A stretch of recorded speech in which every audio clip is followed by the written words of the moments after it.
अगर आपके महीने की बेसिक सैलरी 1 लाख रुपए है तो क्या आपके पीएफ अकाउंट में अब भी सिर्फ 1800 रुपए ही कटेंगे?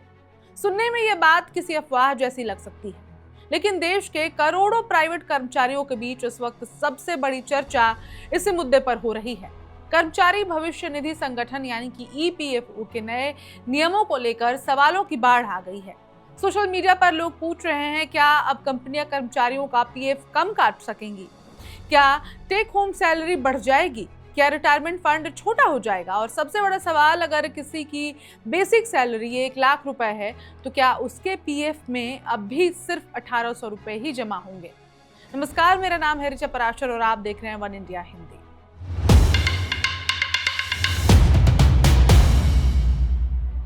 दरअसल इस पूरे विवाद की शुरुआत एम्प्लॉयज प्रोविडेंट फंड स्कीम 2026 से हुई है।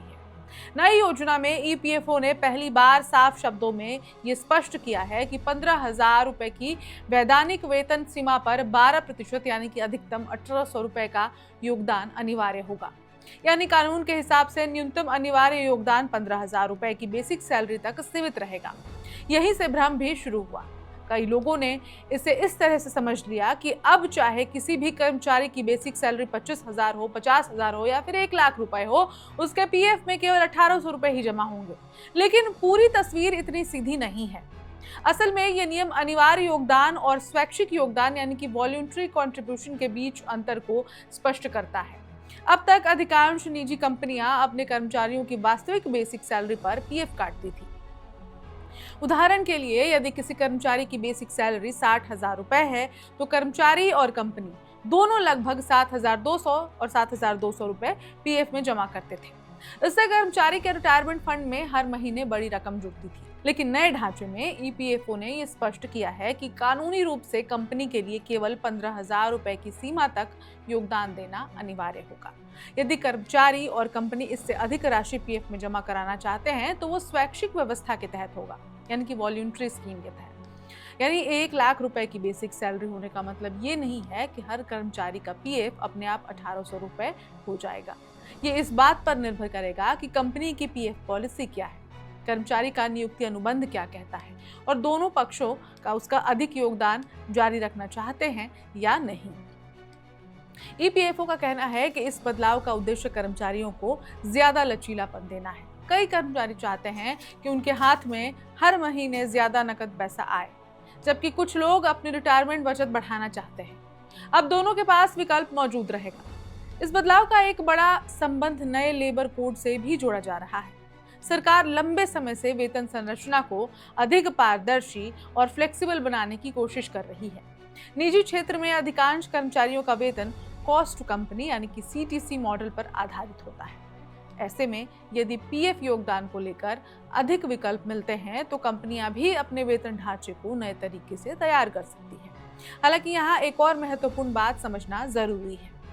ईपीएफओ ने सदस्यता के नियमों में कोई बड़ा बदलाव नहीं किया है। यानी जो कर्मचारी पहले से ईपीएफ के सदस्य हैं, उनकी सदस्यता बनी रहेगी। बदलाव मुख्य रूप से योगदान की अनिवार्यता और फ्लेक्सिबल से जुड़ा है, ना कि सदस्यता समाप्त करने से। यानी अब ये मान लेना होगा कि हर कर्मचारी का पीएफ अचानक घट जाएगा, पूरी तरह सही नहीं होगा। अब असली सवाल ये है कि आपकी कंपनी कौन सा मॉडल अपनाती है। अगर कंपनी पहले की तरह पूरी बेसिक सैलरी पर पीएफ जारी रखती है तो आपके खाते में पहले जितना ही पैसा जमा होता रहेगा। लेकिन यदि कंपनी न्यूनतम अनिवार्य योगदान वाले विकल्प को चुनती है तो तस्वीर पूरी तरह बदल सकती है।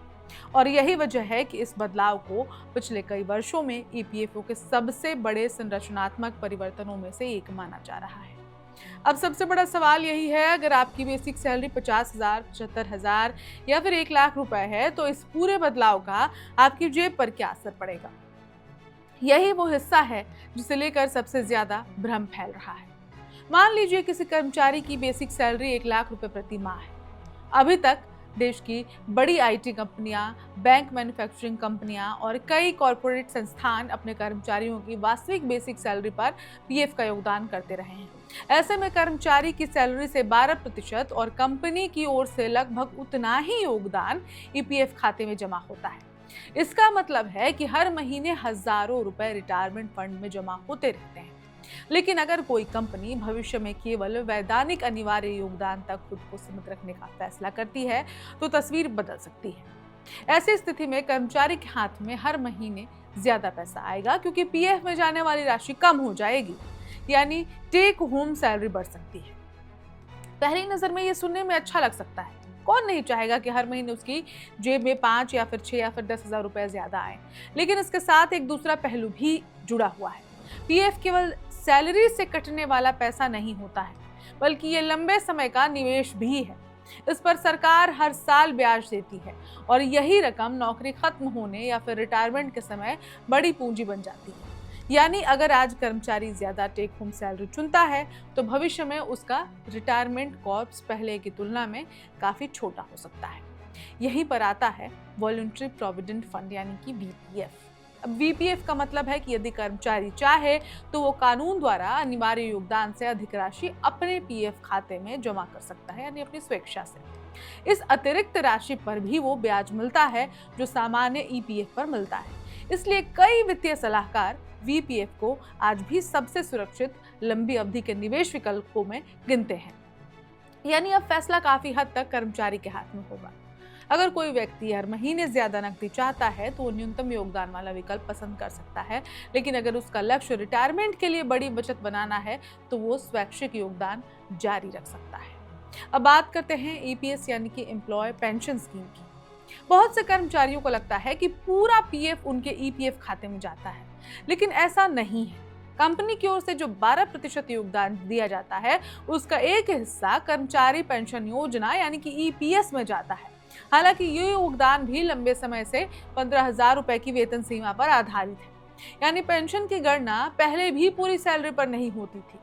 अधिकतम निर्धारित सीमा तक ही ईपीएस का योगदान माना जाता था, बाकी पैसा ईपीएफ खाते में जमा होता था। इसलिए नए ढांचे में ईपीएस के मामले में बहुत बड़ा बदलाव देखने को नहीं मिलता।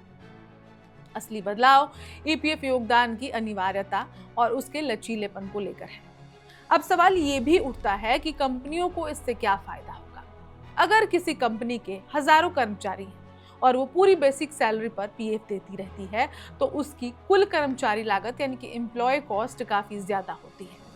न्यूनतम अनिवार्य योगदान वाले मॉडल से कुछ कंपनियों का वित्तीय बोझ कम हो सकता है। हालांकि ये इस बात पर निर्भर करेगा कि कंपनी अपनी मौजूदा एचआर नीति बदलती है या फिर नहीं।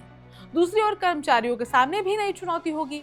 क्या वे हर महीने ज्यादा सैलरी लेकर खुद निवेश करेंगे या फिर पीएफ जैसी अनुशासित बचत को जारी रखेंगे? क्योंकि व्यवहारिक रूप से देखा जाए तो कई लोग हाथ में आने वाला अतिरिक्त पैसा खर्च कर देते हैं, जबकि पीएफ ऐसा निवेश है जिसे आसानी से खर्च नहीं किया जा सकता। यही कारण है कि वित्तीय विशेषज्ञ इसे फोर्स्ड सेविंग यानी कि मजबूरन होने वाली बचत भी कहते हैं। यही वजह है कि इस बदलाव को लेकर दो अलग अलग राय सामने आ रही है। कुछ विशेषज्ञ इसे कर्मचारियों को अधिक आर्थिक स्वतंत्रता देने वाला कदम मान रहे हैं, जबकि कुछ का कहना है कि अगर लोगों ने अतिरिक्त टेक होम सैलरी को बचाने के बजाय खर्च कर दिया तो भविष्य में उनकी रिटायरमेंट सुरक्षा कमजोर पड़ सकती है। यानी ये बदलाव सिर्फ पीएफ का नहीं है बल्कि लोगों की वित्तीय सोच का भी इम्तिहान बनने वाला है।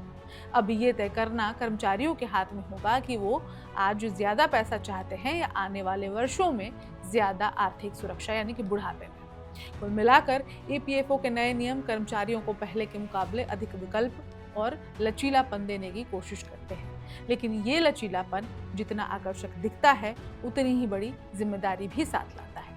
अगर कर्मचारी अतिरिक्त टेक होम सैलरी को समझदारी से निवेश नहीं कर पाते तो भविष्य में उनका रिटायरमेंट फंड पहले से काफी छोटा हो सकता है।